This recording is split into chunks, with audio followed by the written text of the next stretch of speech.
Hello everyone, Dark of All Trades here. So today, I'm going to respond to someone I've never responded to before, though I have been asked by some number of people to do so. So who am I responding to? With 5.67 million subscribers, that's right, I'm finally going to address one of Charlie Kirk's videos. Now let me be very clear here. In this video, I am not going to talk about anything other than what's in the video. My personal feelings on what happened to him are not relevant to whether he makes good points or not. As I want to keep this academic and educational, I will not be commenting on him as a person. So let's leave that out of the comments as well. If there is interest, I'll happily go into other details later, and if you have any questions, feel free to ask on my Discord or send me an email. Links are both in the description. So which video in his extensive library am I going to respond to today? Well, as he was wont to do, this is a video of Charlie on one of his many tours talking to the public, likely one of his college stops talking to an atheist. The atheist seems to have a question for him, but the video is titled, Charlie Kirk Debates Atheist on God's Existence. Well, the video was less than 9 minutes, so it must not have been much of a debate, but maybe Charlie does something to prove God exists. But let's dive in and find out. Only heaven silent for an answer. Hey Charlie, I've been watching your videos for a long time. Been a big fan of yours. One thing I will say is that I have come out here not only because I turned conservative in about 2016 with Trump's first run. I've always also been a devout atheist, and I've been proud in my beliefs with that. I find the the Bible, to be a very fictitious book. I find that it has a lot of contradictions that are not squared away by anybody that finds it, that reads it. So I'm just want to know one thing I want to get for you before we dive into that is how can we get more people of different faiths to come to the conservative movement instead of, because a lot of what I see of you is espousing on Christian virtues and to a lesser extent Jewish, but I think that there could be a lot more that we could do with ideas rather than the beliefs of religion. So first, I will not be commenting on the atheist himself or his fashion choices. Irrespective of my thoughts, I'm not here to critique him as a person either or any ideas he is not directly talking about. So here's what's actually happening. This guy isn't here to pick a fight. He's trying to build a bridge. He's basically saying, hey Charlie, I like some of what you stand for, but could we maybe focus more on ideas than theology? That's a rare moment of intellectual diplomacy. So it seems like the atheist came to talk politics. But this is titled, Charlie Kirk Debates Atheist on God's Existence.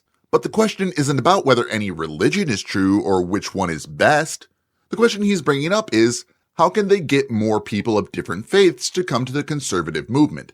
So a direct response should be something like, we could get more people of different faiths to come to the conservative movement by XYZ. And that would make the most sense. Maybe emphasizing that they have some shared values, even though their religions differ. Focus on the likeliness that they have more in common than they may differ on. But I'm not here to answer his question. Let's see how Charlie answers. Let's start with the idea of atheism, if that's okay. Sure. I'm going to go through all of the arguments for God's existence. Okay. I want you to tell me if you've heard them before or if they are compelling. Okay. All of the arguments? I certainly hope not. I don't even think we have time to just name all of them, let alone go through all of them. First is what's called the ontological argument for God, which ontos comes from the Greek. It's the Greek word for being. Sure. So the highest conception of human beings, we can only conceptualize that which is real. Now, credit where credit's due, Charlie got one thing right. Ontos does come from the Greek word for being. That's where his accuracy ends faster than a puzzle in a thunderstorm. Because the claim that we can only conceptualize that which is real is, how should I put it politely, nonsense with a Greek prefix. Let's test this for a second. I can conceptualize a squared circle. It doesn't exist. I can conceptualize a flying spaghetti monster, a dragon with a PhD in astrophysics, or better yet, Eric the god-eating penguin. If Charlie's rule held, then Eric would be waddling through the cosmos right now, devouring deities like divine sushi, which amusingly would make God's existence logically impossible the moment Eric comes to mind. The irony is that this isn't just a cute hypothetical, it shows exactly why the ontological argument has been criticized for centuries. From Kant to Hume, philosophers have pointed out that existence isn't a property you can just add to the idea and make it real. You can define the greatest conceivable being all you want, but that doesn't make it pop into existence any more than describing the perfect taco makes one appear in your hand. So when someone says, we can only conceive of what's real, what they really mean is, I haven't thought this through. Because imagination doesn't obey reality, it explores beyond it. And if we start mistaking imagination for evidence, then Eric the God-Eating Penguin is about to have a very busy dinner. And so the highest conception of our own, combined wisdom is God. I think this is the weakest argument for God, to be perfectly honest. Right, I'll agree with you there, yeah. Yeah, but it is a proof that on an ontological view of God. So the highest conception of our combined wisdom is God. Well, that sounds pretty poetic. Right up until you think about it for more than 3 seconds. Because if we combine everyone's conception of God, we don't get a unified highest being. We get a cosmic mashup of contradictions that can't possibly exist. One God is all-loving, another is perfectly just and vengeful, another doesn't even like humans, and a few want you to stone people for working on Saturdays. If that's the highest conception of our combined wisdom, then our collective imagination is having a nervous breakdown. And if you try to cherry-pick one version as the highest, you're no longer talking about combined wisdom. You're just picking your favorite flavor of deity and declaring it supreme, which means this argument doesn't prove God exists. It just proves people like to imagine things that contradict each other and then call it profound. The second of which is called the cosmological view of God, coming from the Greek word cosmos, which means all-encompassing creation. Sure. So I have to stop him here. I was unable to find any sources that say cosmos, which is indeed from a Greek term, comes from anything meaning all-encompassing creation. What I did find is it means circa 1200, the universe, the world, but not popular until 1848 when it was taken as the English equivalent to Humboldt's cosmos in translations from German. From Latinized form of Greek kosmos, order, good order, orderly arrangement, a word with several main senses rooted in those notions. The verb kosmein meant generally to dispose or prepare, but especially to order and arrange, like troops for battle, or to set an army in array, also to establish, like a government or regime, to deck, adorn, equip, dress, especially of women. Thus, cosmos had an important secondary sense of ornaments of a woman's dress or decoration. Compare kosmos komes, dressing the hair, as cosmetic, as well as the universe, the world. So I have to surmise that Charlie doesn't actually know what he's talking about and is simply making something up. Though maybe he's taking too many liberties with the more modern idea that it means everything that exists anywhere, or something like that. If you look around with creation, there are 15 fine-tuned measurements that if anyone went off by a micron, our entire existence would not exist. The tilt of the Earth, our proximity to the sun, our configuration of oxygen to carbon dioxide. Ah, yes. I was wondering if we were going to get to the classic fine-tuning claim. Charlie here says that there are 15 fine-tuned measurements, and that if any one of them went off by a micron, our existence would vanish. A micron. For perspective, that is 1/25,400th of an inch. If he's right, then if Earth drifted by the thickness of a bacterial cell, we would be vaporized. For reference, 1 micron and a micrometer are the same thing. Except, reality disagrees. According to Berkeley, Earth's orbit isn't some fragile tightrope act. It's an ellipse. Every year, the Earth's distance from the sun changes about 3 million miles, resulting in a 7% difference in sunlight intensity. And yet, here we are, not turned into cosmic toast or popsicles. Then there's oxygen. Charlie says if the oxygen ratio changed by a micron, we die. Well, I'm not sure how oxygen could change by a micron, but oxygen levels on Earth have swung wildly, from 20% around 350 million years ago to as high as 35%, according to the Smithsonian. Somehow, life didn't just survive, it thrived. And as for the Earth's tilt, NASA data shows our axis has meandered by about 30 feet in just the last 120 years. That's roughly 9 million microns, give or take a few million. Yet shockingly, civilization continues. So not only is off by a micron wrong, it's the kind of wrong that could only come from someone who has never checked what a micron is. The universe isn't a house of cards waiting to collapse at the sneeze of a dust mite. It's robust, dynamic, and wildly adaptable, which makes this claim less fine-tuned and more finely made up.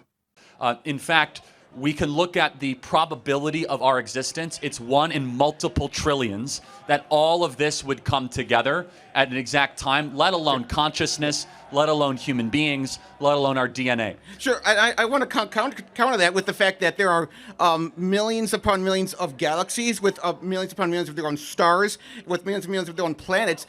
If we didn't, I don't think that if this Earth was not in this exact space as it exists now, I think that is also not compelling, because we would have found existence on in another location in the universe if it was not just in this space. I don't have enough faith to believe that, but let me continue onwards. First of all, what a dishonest ending here. You don't have enough faith, Charlie Turek? Is faith a good thing or a bad thing? How much faith is acceptable to you? This awful talking point is super annoying. It's a jab rather than anything concrete, which is kind of what Charlie did. But let me continue onwards. Now, Charlie brings up probability. The odds of our existence are 1 in multiple trillions. Well, good news, everyone. The odds are actually 1 in 1. We exist. The fine-tuning crowd loves to treat humanity like the prize at the bottom of a cosmic cereal box, as if the universe were carefully calibrated with us in mind. But that's not how reality works. What Charlie is doing here is called anthropic bias, starting with the outcome of humans and pretending it was the goal all along. Imagine rolling a 6-sided die. Now, what are the odds that you roll a 6? 1 in 6. Now, imagine rolling again and getting a 2 and a 6. What are the odds of that? 1 in 36. Now imagine rolling a pair of dice again and getting a 5 on the first die and a 3 on the second die. What are the odds of that? Still 1 in 36. No matter what numbers come up, each roll was just as improbable as any other. You don't gasp in existential awe when the dice land on 4 and 1, you just roll dice.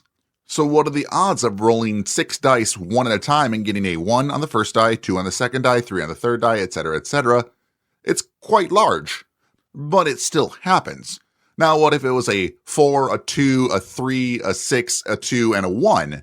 It would be the exact same odds, but we just assigned some sort of meaning to the 1, 2, 3, 4, 5, 6. So the universe did the same thing, except instead of dice, it had 13.8 billion years. Gravity, chemistry, and physics as well. Eventually, something was going to happen. It just happened to be us. And if you zoom in further, the probability of you existing is so absurdly low that it makes the fine-tuning argument look like kindergarten math. Statisticians have estimated the odds of you being born are, with your parents meeting, their parents meeting, every ancestor surviving long enough to reproduce, as roughly 1 in 10 to the 2,685,000 power. That's a 1 followed by 2,685,000 zeros. If that's how we measure cosmic importance, then congratulations. Every single human being is more miraculous than the entire universe. Now, credit where it's due. The atheist in the clip is clearly nervous, but his point is sound. In a universe with billions of galaxies, each with billions of stars and planets, the odds of life existing somewhere are not only unreasonable, they're practically inevitable. Life doesn't require the universe to be tuned for us. It only requires conditions that can allow something to arise. I don't want to go over the whole thing, but think of it like puddles after the rain.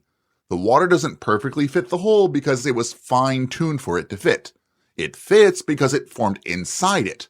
We fit in the universe, not the other way around. Then there is what's called the teleological argument for God. That comes from the Greek word telos, which means, we get the word telescope. It means goal, destination, or purpose. Now he's talking about the teleological argument and says it comes from the Greek telos, meaning goal, destination, or purpose. And then he confidently links the word telescope. But hang on a second, that's not even close to correct. Telos and tele are not the same. Telos means end or purpose. Yes, that part is fine. Tele, on the other hand, means far off or at a distance. That's why we have telescope, an instrument for viewing distant things, not viewing cosmic goals. So unless Charlie thinks the universe has been spying on us through a giant Greek telescope, this etymology is completely off. Just because two Greek roots sound similar doesn't mean they share meaning. And yet, here we are, watching him connect them with the confidence of someone who just discovered a new color. It's fine if he thinks the teleological argument might have philosophical merit, arguing that complexity and purpose imply design. But this etymological gymnastics?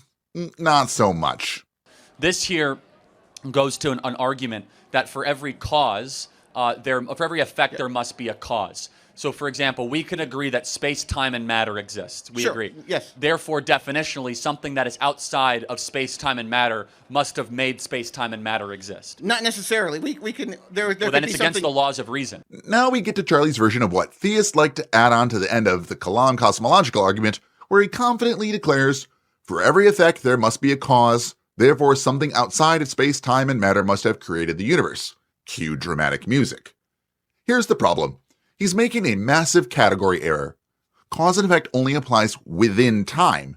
If time itself began with the universe, then asking what caused it before the Big Bang is like asking what's north of the North Pole.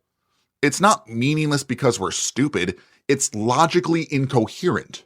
The atheist rightly jumps in, though he gets cut off pretty quick. I would guess he probably wanted to point out that there could have been other universes, cyclical Big Bangs, or completely different temporal frameworks. All of these are plausible within physics, and none of them violates any law of reason that Charlie has just invoked out of thin air. Even if you grant, for argument's sake, far more than you ever should, that the universe had a cause outside of current spacetime, that doesn't automatically make it supernatural. Maybe time worked differently, perhaps matter behaved differently, perhaps there's a multiverse. Charlie's assertion that it must be outside nature, and not just a different configuration of it, is an extraordinary claim with no justification. In short, he's taking a speculative metaphysical leap and dressing it up with rational necessity. Meanwhile, the atheist is doing exactly what a skeptic should be asking. Why this assumption? Why this leap? And Charlie's answer? Silence, or cutting people off. Classic. Not because there could always be a universe that existed before our Big Bang. It's not. We could have existed with space, but no matter in a very tiny point. That's what basically the Big Bang was. Well, it looks like I stopped too soon. Here the atheist cautiously tries to clarify. There could always be a universe that existed before our Big Bang.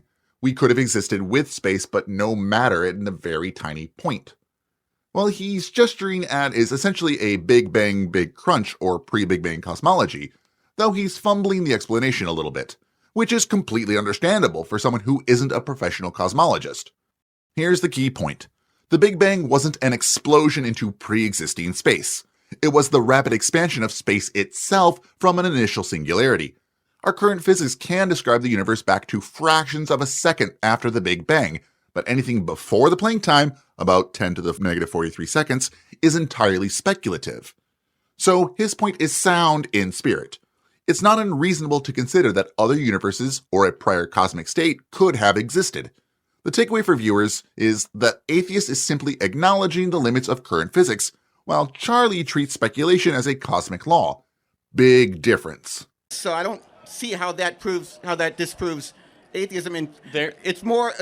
Atheism is more of a. I don't believe God exists. Why is this compelling? Well, I'm going to go through two Yeah. more proofs Okay. of God, Sure. and then we'll finish. Then there's Okay. what's called the Kalam proof of time, which is thanks to Albert Einstein, we know that time is actually a real thing that can be traversed with enough speed. Great. The column proof of time. I can already feel Einstein spinning in his grave fast enough to generate a temporal distortion of his own. So Charlie says, according to Albert Einstein, we know that time is a real thing that can be traversed with enough speed. That sentence manages to sound scientific while being about as accurate as saying, according to Isaac Newton, apples invented gravity. So let me untangle this for just a minute. Einstein's theory of special relativity in 1905 and general relativity in 1915 do indeed show that time is a real physical dimension, not just something humans made up. But Einstein didn't prove that we could go joyriding through time like it's a cosmic HOV lane. Here's what he actually discovered. Time and space are woven together in a four-dimensional space-time continuum. Time isn't absolute, as Newton believed. It's relative to how fast you're moving and how strong the gravity is around you. As you approach the speed of light, time dilates. It slows down for you relative to others. It's not time travel. That's physics being very literal about running late. Now, could Einstein's work have been used as a proof of God? Not unless God is the tensor field of space-time curvature. And if that's the case, congratulations, you've just converted physics into pantheism. But what's really happening here is a sly rhetorical trick. Take a name people associate with genius, attach it to a concept, and no one's going to fact-check mid-sermon, and boom, instant profundity. It's an intellectual costume, dressing up misunderstanding in a lab coat and hoping no one notices the tag that says, made in Sunday school. Einstein didn't prove time so the Kalam argument works. He demonstrated that time is real, dynamic, and measurable. But that doesn't mean it requires a deity to operate, any more than gravity needs Zeus to push the planets around. So if Charlie wants to invoke Einstein to back his theology, he might want to start by reading him, because Einstein also said, I do not believe in a personal God. Oops. But come on, let's get into the Kalam for the umpteenth time. And in order for time to exist, something timeless must have created it. Objection, facts not in evidence, as some content creators would say. Charlie claims, in order for time to exist, something timeless must have created it. That sounds deep, pretty logical, again, right up until you think about it for more than 4 seconds. Let's strip this of its fancy packaging. His argument boils down to, in order for X to exist, something X-less must have created it. Alright then, let's test this logic. In order for humans to exist, something humanless must have created them. In order for a watch to exist, something watchless must have made it. In order for music to exist, something musicless must have written it. It's word salad with a sprinkle of mysticism. What he's really doing is swapping words until it sounds profound. But sounding profound and being coherent are not the same thing. Now, maybe he's trying to say that in order for time to exist, there must be something not affected by time to create it. That also collapses because to create in itself is an action, and actions require time. You can't take 0 seconds to do something. If you can, congratulations, you've broken causality and are now a Marvel villain. Or perhaps he means that in order for time to exist, there must be something outside of time to create it. That is equally incoherent. To be outside of time means you don't change, you don't act, and you don't cause, because those are all temporal processes. It's like saying a frozen statue can bake a cake. And if we take his reasoning further, we get this gem. In order for everything to exist, there must be something outside of everything to create it. But that's a logical self-own. There can't be something outside of everything. That's what everything means. So when Charlie says something timeless must have created time, what he's actually done is try to sneak contradiction past you in a tuxedo. It sounds fancy, but it's nonsense. If time had a beginning, then asking what came before it is meaningless. It's again like asking what's north of the North Pole. You can phrase it grammatically, but it doesn't describe anything real. Finally, there's something called the axiological view of God. I don't know if you know this one. Axios comes from the word, the Greek word judgment. Axios and judgment mean the same thing, which basically means that every human being has some form of right and wrong embedded in us. So now we arrive at the axiological argument. Except once again, he seems to have misplaced his dictionary on the way here. He says axios comes from the Greek word judgment. Axios and judgment mean the same thing. Well, no, they don't. Axios in Greek means worthy of, deserving of, or suitable.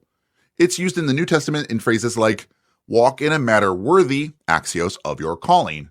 It doesn't mean judgment, not even close. It's like saying hydrogen means car insurance. You can say it, but you're not going to get far if you try to fill your tank with a policy statement. Axiology is an actual philosophical term, which comes from axios, worthy, and logos, study or account of. It's the study of values, things like ethics, aesthetics, and what we consider good or beautiful.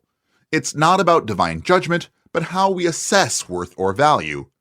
So when Charlie says every human being has some form of right or wrong embedded in us, he's trying to smuggle morality into theology through the back door.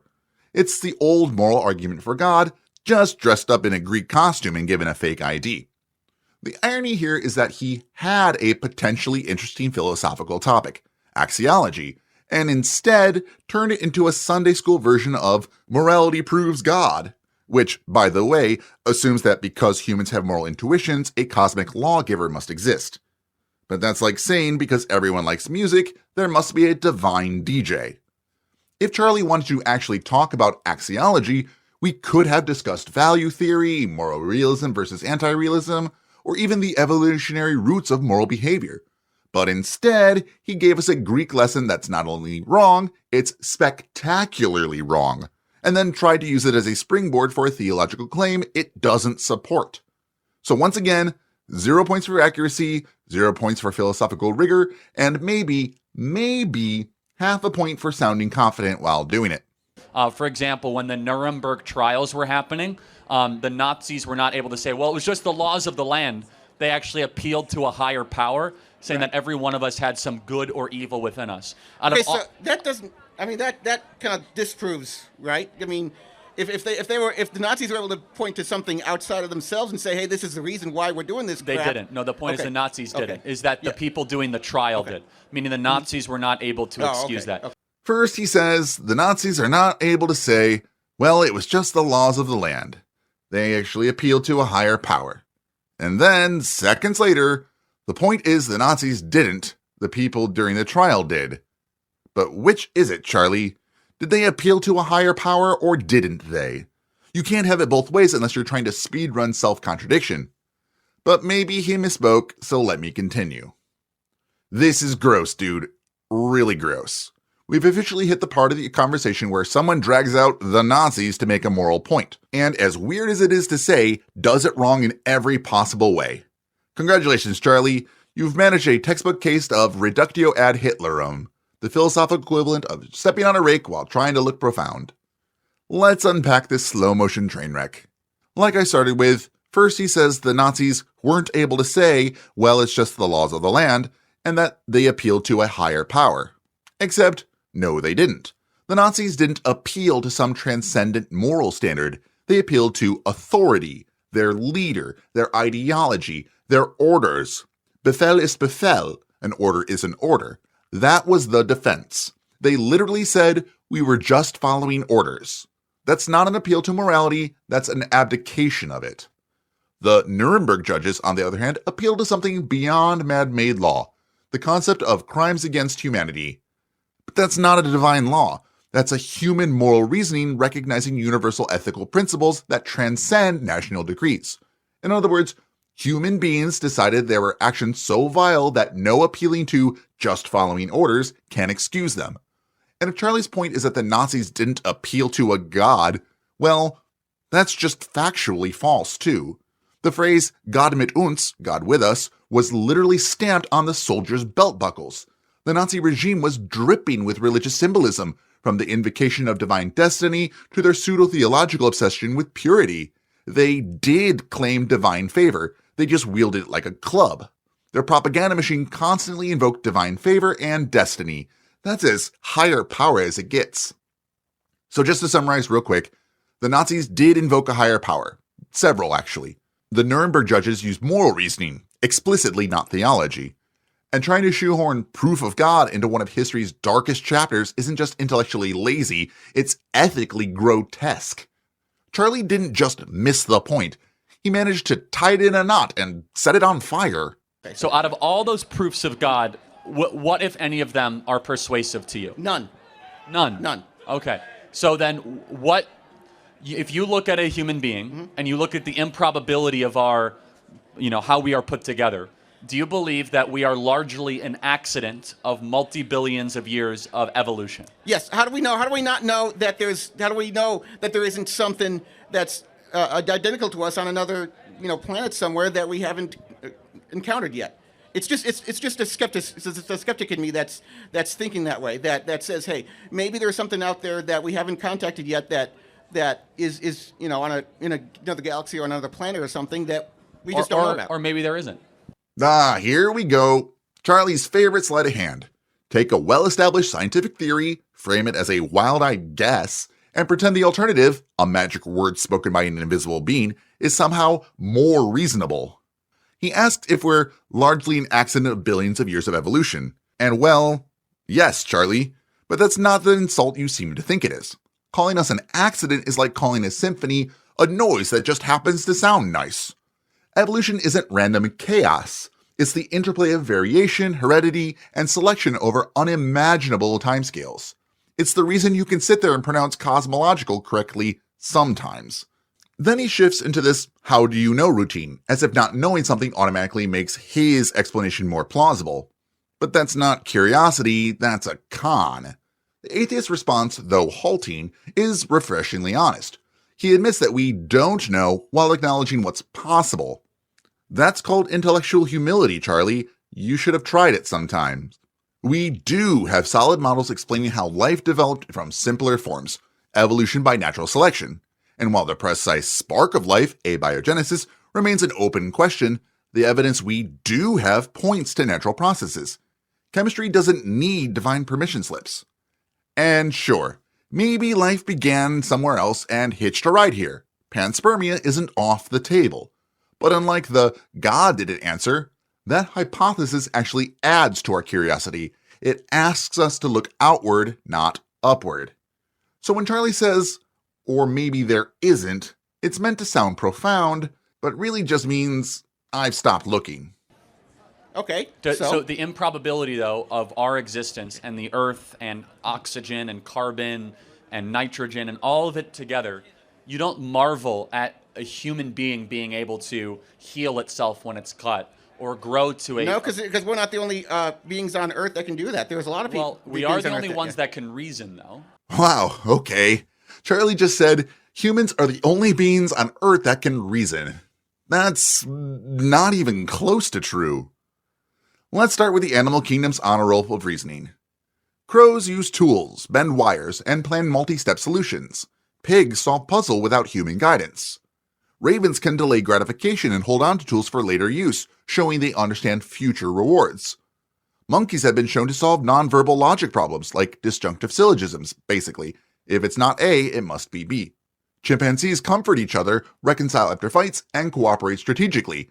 Elephants show empathy, mourning, and even help injured herd members.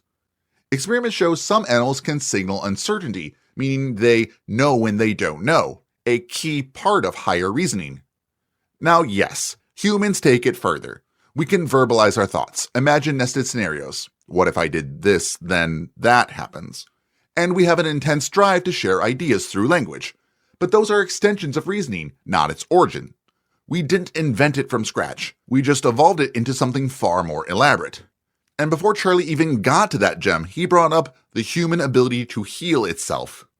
Now I'm guessing he meant things like our body's ability to repair itself. But healing isn't some divine signature. It's a universal survival mechanism. It's a feature of virtually every living being today, even microorganisms. Single-celled organisms can repair their cell membranes and DNA following damage from mechanical, chemical, or radiation stress. Complex single-celled organisms like the ciliate stentor can even regenerate specialized internal structures. But imagine a species that couldn't heal. Every scrape would bleed indefinitely. Muscles wouldn't repair after strain. Infection would be a death sentence. That species wouldn't make it a week, let alone reproduce. So of course everything that does survive has some form of self-repair. It has nothing to do with divine. It's evolutionary inevitability. So both points fall apart the moment you stop marveling and start thinking. Healing and reasoning aren't exclusive miracles. They're the result of billions of years of natural refinement. Charlie's treating them like signatures of design when they're really just fingerprints of adaptation. Okay. Do you marvel at our capacity to reason it? Even the ability for mammals or reptiles to reproduce life. You don't see any intelligent design behind it. None. You just see it as it's a consequence of natural selection and evolution over millions and probably millions of years. So we both have faith. Okay. I would argue you have a lot more faith than I do. Oh, screw this response so very hard.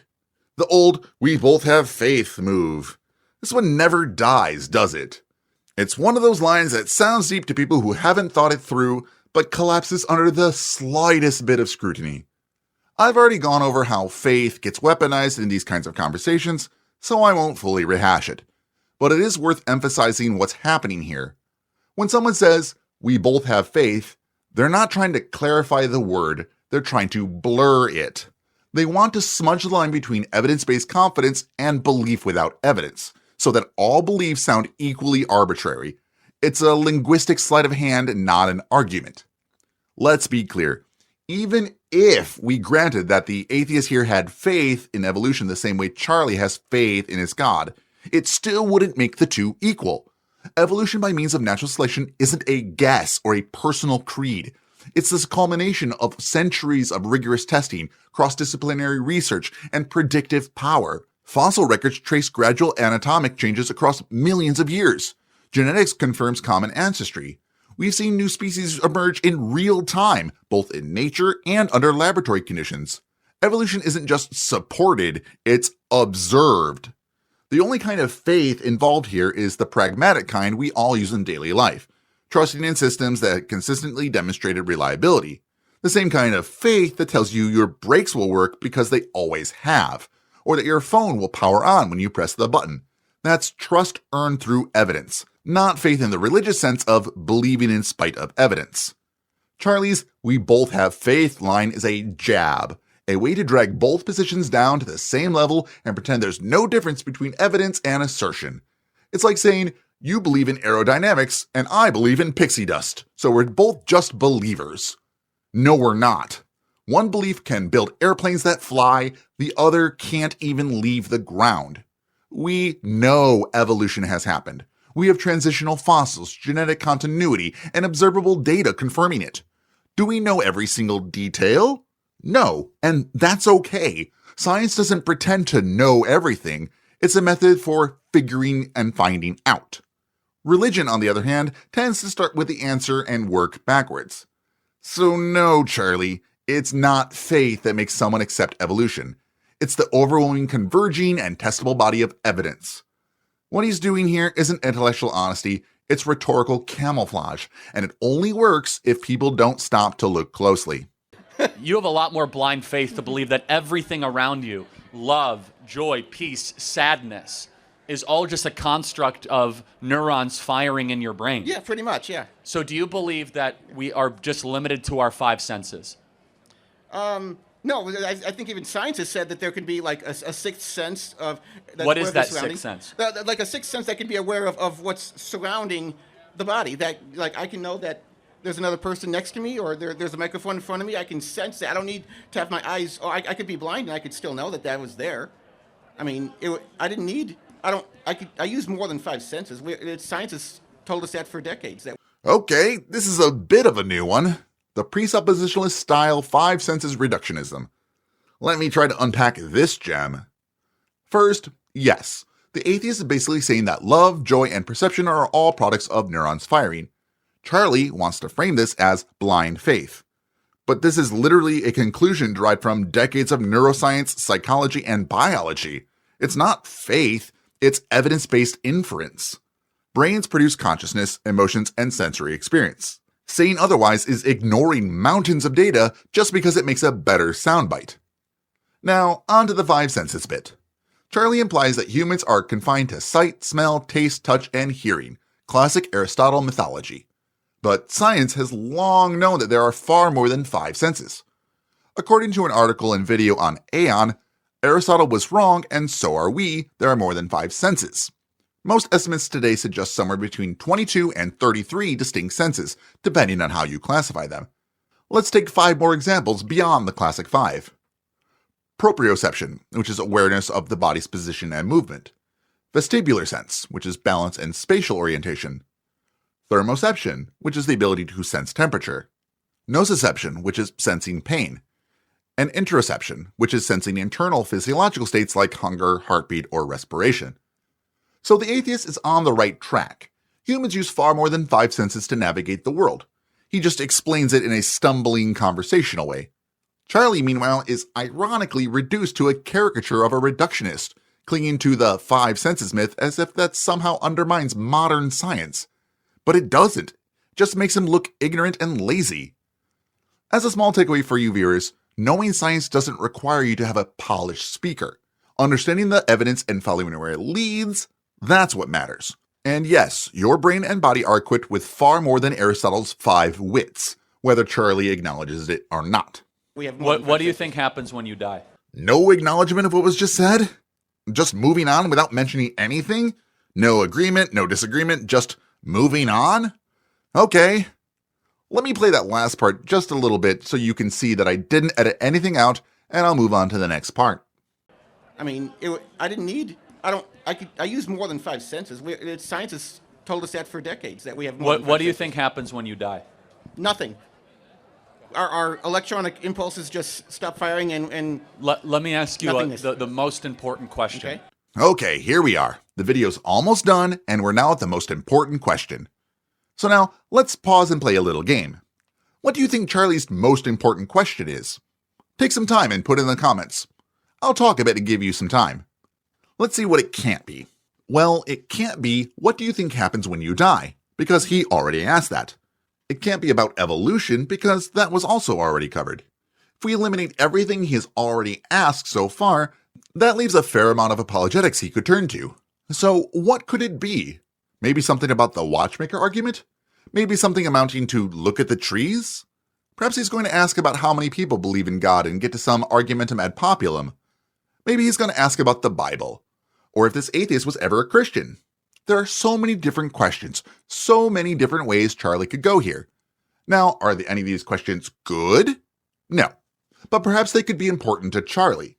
My best guess is something like, what if you're wrong? That's something I hear quite a bit at this point.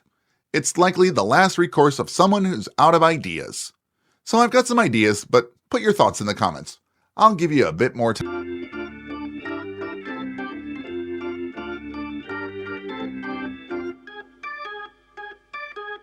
Okay, everybody got their guesses in? Good. Now let's see what the openly postulated most important question is. Do you hope you're wrong? Oh, okay. You know, I'd hoped it would have been something better. I mean, I was close, but still, this isn't anywhere near that good. But how did you do? Did you guess right? No, you didn't. Don't lie to me. Well, I'm kidding, of course. Statistically, someone got that right. But you know, I had low expectations, and somehow he limboed below them. But let's see where the atheist takes this. Not really. No, I mean, I've got this. You don't desire an afterlife. I consider this life as an atheist the more compelling than even when I was younger and when I was religious, because I think that this is the only life we have. We need to do with it what we can, the best that we can do it, and it's like I said, it's just the one chance we got. We don't have an afterlife. We don't have anything after that. So our goal is to become the best people that we can possibly be in that one chance that we get. Okay, I will be stunned. With that stammering, you sound a bit stunned now, Charlie. But the atheist here actually nails it. This is something I talk about more than I probably should have to. This is the only life we know we have. That's it. That's all the certainty on the table. And honestly, that's not a reason for despair. That's a reason to marvel, unlike what Charlie thinks we should marvel at. We get one shot at this, one brief, fleeting chance to live, think, create, and experience. That's enough to demand attention. Now, even if there were some afterlife out there somewhere, some ineffable realm of judgment or reward, we literally have no idea what it is. No criteria, no measurable conditions, no way of knowing what counts as good or bad in that hypothetical existence. Acting as if we do know, that is the height of intellectual laziness, or worse, dishonesty. Pretending certainty about the unknowable is the hallmark of bad reasoning. Given what we do know, the rational choice is obvious. Focus on this life. Care for ourselves, care for others, build, create, explore, understand, and act ethically. That's where reason works, where consequences matter, and where our actions actually count. There's a concrete, measurable impact to doing good or harm here on Earth. Speculating about an unknowable afterlife adds nothing but distraction and often fear or coercion. So yes, stammering aside, Charlie, the atheist is doing exactly what a rational, grounded person should do. acting on the one life we can be sure of. And that, by the way, is no small thing. To live consciously, intentionally, and ethically in a finite existence is far more impressive and more courageous than clinging to an imaginary eternity whose rules we cannot possibly know. In short, the atheist's stance isn't grim or nihilistic. It's profoundly empowering. We do have control over this life. That alone gives it meaning, depth, and urgency. The hypothetical afterlife? That's for speculation, stories, and myths. Reality is the one thing we can engage with. It's right here, right now, and that's where our focus belongs. So you hope that there's no eternal judgment and you never see your loved ones after you die? No, not really. I hope you all internalize just how dark that is, how sad that is. Wow, Charlie's really leaning into the guilt trip here. How dark, how sad, as if someone not hoping for eternal reunions is morally bankrupt. But let's break that down. But first of all,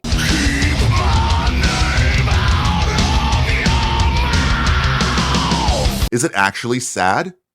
Not necessarily. First off, what if someone doesn't want to see certain people again?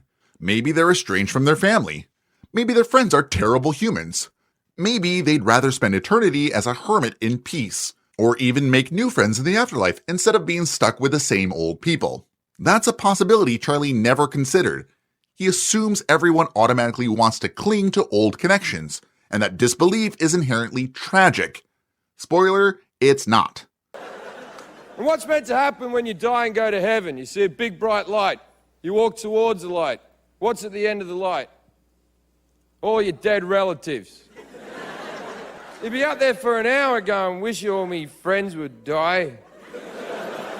Be out there meeting everyone. Hello, Nana. Hello, Granddad. Hello, Uncle who used to touch me. How did you get up here? Oh, that's right, you used to work for the church. The real sad part? Believing in a promise that doesn't exist and then letting someone manipulate your emotions over it. Imagine a scam artist is promising you $8 billion in 10 years if you isolate all of your friends and do whatever they say. Someone points out it's a scam. Are they sad? No, the sad part is that you fell for it. That's exactly what's happening here. The atheist isn't sad because they don't cling to an afterlife. If anything, they're sad that some people are still getting duped. And let's be clear, Charlie isn't making an argument. He's doing emotional manipulation. It's sad, so you're wrong. That's a classic appeal to emotion. He's counting on the audience to feel guilty for thinking independently. Nice try. Well, not really. But reality doesn't need a happy ending to be true, and calling disbelief sad doesn't make it so. And it's fine, I'm not trying to criticize you. We as Christians have hope that we are going to see our loved ones again, and that we will be in heaven, and that we will be in perfect peace, and that this is not it. In fact, there's something even better awaiting us. So I hope one day that you do seek to find something higher and better, that this is not all for us in our existence. Thank you so much. Fair enough, thank you. Thank you. I'm not trying to criticize you, says the man who just finished doing exactly that. Charlie, you can hope for whatever you want. Hope is free. You can hope for heaven, hope for a dragon, hope for that $8 billion from that scam artist from before. No amount of hope makes any of them real. But let's talk about this perfect heaven you're selling. Because even if heaven were real, perfect can't mean the same thing for everyone. What's paradise for one person could be torment for another. If I died and found myself in heaven alongside someone like Charlie, someone who spent his time spreading guilt and fear, a monumental amount of harm, that wouldn't be paradise to me. That would feel unjust. And if everyone's supposed to feel what is perfect no matter what, then that's not peace. That's programming. That's a celestial lobotomy. So when Charlie says he hopes I seek something higher, I can honestly say I already have. I look higher every time I stare at the night sky. I find awe in galaxies. I find wonder in reality. I can hope people become better people. And if it's because of something I did, even better. If this life is all we get, that doesn't make it sad. It makes it precious. And I'd rather live for something true and finite than die for something fake and forever. Though, if I may add one more criticism, let me end here with something from the late great Christopher Hitchens. it will happen to all of us that at some point you'll get tapped on the shoulder and told, not just that the party's over, but slightly worse, the party's going on, but you have to leave. and it's going on without you. That's the reflection, I think, that most upsets people about their demise. All right then, because it might make us feel better, let's pretend the opposite. Instead, you'll get tapped on the shoulder and told, great news, this party's going on forever, and you can't leave. You've got to stay. The boss says so, and he also insists that you have a good time. And that, thankfully, is the end of his video. So this one was pretty long, but let me see if I can summarize it. So what was Charlie Kirk talking about here? What are his main points about God against this atheist? The highest idea humans can conceive is God, though it is the weakest argument for his existence. The universe is fine-tuned. Even a slight change in constants would make life impossible. Every effect has a cause. Since space, time, and matter exist, something outside them must have created them. Time itself must have been created by something timeless. All people know right from wrong, and moral law points to a moral lawgiver. Atheism takes more blind faith, that is to believe everything, even love and thought, is just neurons firing. What happens when you die? The atheist has a dark view. Christians have hope, especially that we'll see our loved ones again and have eternal life in heaven. That's pretty much everything he said boiled down. But what do you think? Do you think these were top-tier talking to points? Do you think the atheist did a good job on his side of the debate? Do you think I handled his haughty position handily? Let me know in the comments. Overall, I give Charlie Kirk a 9 facepalming Mr. Jesuses out of 10. He at least names some of the major arguments, like the ontological, cosmological, teleological, and axiological, and concedes that one, the ontological, is weak. He lets the atheist speak without too much interruption and doesn't outright insult him. His closing pivot, I hope you all internalize how dark that is, shifts the argument into emotional framing. That's rhetorically manipulative and not intellectually fair. He assumes the atheist position is faith-based. You have more blind faith than I do, which is another rhetorical move, not a logically honest engagement with epistemology. He presents fine-tuning and first cause arguments in simplified and precise ways that ignore major counterpoints, like multiverse theories, quantum origins, etc. He misrepresents atheism slightly as a positive claim. You believe everything came from nothing, instead of the more accurate lack of belief in gods. He is polite, but selective and somewhat manipulative in his framing. He prioritizes persuasion and emotion over fair representation of opposing reasoning. Along with those several philosophical arguments, he correctly names some of the Greek roots, and he's mostly accurate linguistically. The cosmological and axiological arguments are roughly outlined in some recognizable form. Though he misdefines the ontological argument. It's about existence as a necessary predicate of a maximally great being, not merely we can only conceptualize what's real. He conflates the teleological argument with the cosmological. He describes cause and effect rather than design and purpose. His column proof of time is confused. The Kalam cosmological argument concerns the beginning of the universe, not time being traversable. The moral argument, axiological, is simplified into Nazis couldn't appeal to local law, which misses the philosophical grounding of moral realism. He uses the vocabulary of philosophy correctly in name, but not in content. It's a debate club version of theology, not an academically sound one. Now, to be fair, since there was an atheist making points, I should give him a rating as well. So, I give this atheist a 7 raised eyebrowed skeptics out of 10. He does stay calm and doesn't misrepresent Kirk's religion, and admits what he doesn't find compelling without ridiculing. He consistently grounds his skepticism in uncertainty, maybe there's life elsewhere, I just don't see it as compelling, rather than asserting dogmatic counterclaims. And whether I agree with him or not, he opens by calling the Bible fictitious and contradictory without examples or willingness to defend those claims. And that's an assertion, not an argument. He dismisses arguments quickly without deep engagement, essentially, no, not compelling, which is honest emotionally but shallow intellectually. He fails to recognize distinctions between I lack belief and I believe is false, and conflates atheism with a positive disbelief. He is reasonably correct on natural selection and the idea that evolution explains apparent design, and he mentions the scale of the cosmos as counter to fine-tuning, a valid point even if underdeveloped.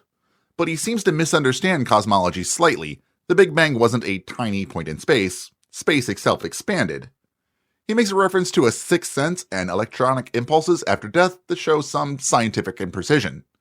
He doesn't really grasp the structure of Kirk's philosophical arguments, so his counterpoints are more intuitive and not systematic.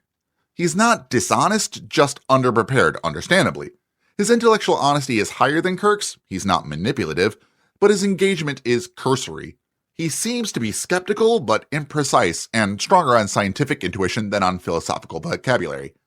All in all, the atheist comes off as more intellectually honest, open, consistent, and not rhetorically coercive, but less academically prepared.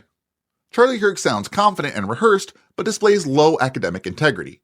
He uses philosophical terms as props rather than as accurate arguments. Though going off script slightly, what frustrates me the most about this is that Charlie never even answered his question. He took the idea that this person was atheist and made his question all about that. The actual question at the very beginning of the movie that this person wanted to know an answer to was, how can they get more people of different faiths to come to the conservative movement? Charlie took that question and ignored it and made the whole conversation all about this person's atheism. Made him all about the person himself rather than any ideas to help him. So whether I agree with him or not, this person was honestly looking for answers that maybe could help him and his political ideology, and Charlie just ignored that for one facet of this person's existence. That's it for this one. So now, what do you think? This was another long one, but I would love to see your thoughts on Charlie's, the atheist, and my positions on these points. If your thoughts differ from mine, post them in the comments. I really do love reading off your ideas. And speaking of ideas, if you enjoyed this video, it would be a great idea to hit that like button. And for more brilliant thoughts, or simply thoughts of my own, brilliant or otherwise, hit that subscribe button to get more videos delivered directly to your YouTubes. Though, speaking of brilliant, I need to give a well-lit thanks to my patrons, especially Calenimus, Anima, and Sora, who are the million candlewatt bulbs that spotlight my channel. But if you would like to be blinding, you could join them for as low as $1 a month. That's at the very most 1/4 of video at patreon.com/darkofalltrades. Even without that, I cannot express enough thanks to everyone who likes, shares, comments, subscribes, encourages others to subscribe, encourages conversations, anything at all like that to help my channel. Thank you all so much. So as an extra little thank you, here's a little bonus. So I don't talk about this very much, but given the subject in the video and as well with how this response ended, it's pretty heavy to talk about. So I want to end this video with something a bit more, let's say, uplifting. Charlie seemed to think that life ending when we die with nothing afterwards was sad. And maybe it is for people who want to keep the party going. But since we have good reason to suspect that we won't be around to see loved ones or move into something better than the life we know we have, Charlie seems to think that we atheists don't or can't have hope. But, hope is a funny thing. It's not a golden ticket to some mythical paradise. It's more like a flashlight in a dark cave. You can't see everything, but it shows you a path forward. Even without gods or an afterlife, humans are wired to hope. We dream, we plan, we imagine better days. That's our survival instinct in action. Hope is what makes us get up after failure, build communities after a disaster, and push science and art forward even when the odds are against us. It's what turns curiosity into discovery, and small acts of kindness into a ripple that spreads further than we ever will see. And contrary to what apologists may think, you don't need a supernatural promise to fuel it. You can plant hope in the people around you, the knowledge you gain, the world you touch. Every laugh you share, every problem you solve, every moment you marvel at the stars. That's hope. Real, tangible, unstoppable hope. So yes, this life is the only stage we've got. But guess what? That makes hope even more powerful. It's ours to wield. We get one life, one chance, and hope is the fire that makes it worth living. And unlike a divine lottery, it's something we can actually see, measure, and share. So thanks for sticking with me to the end. I'll keep doing what I do with the hope that I'm making even the tiniest difference in someone's life. Maybe multiple someone's if I'm greedy. So thank you for listening to me, perhaps wax poetically. But I care about you all, and I hope you'll all keep working with me, keep trying your best, and as always, keep learning.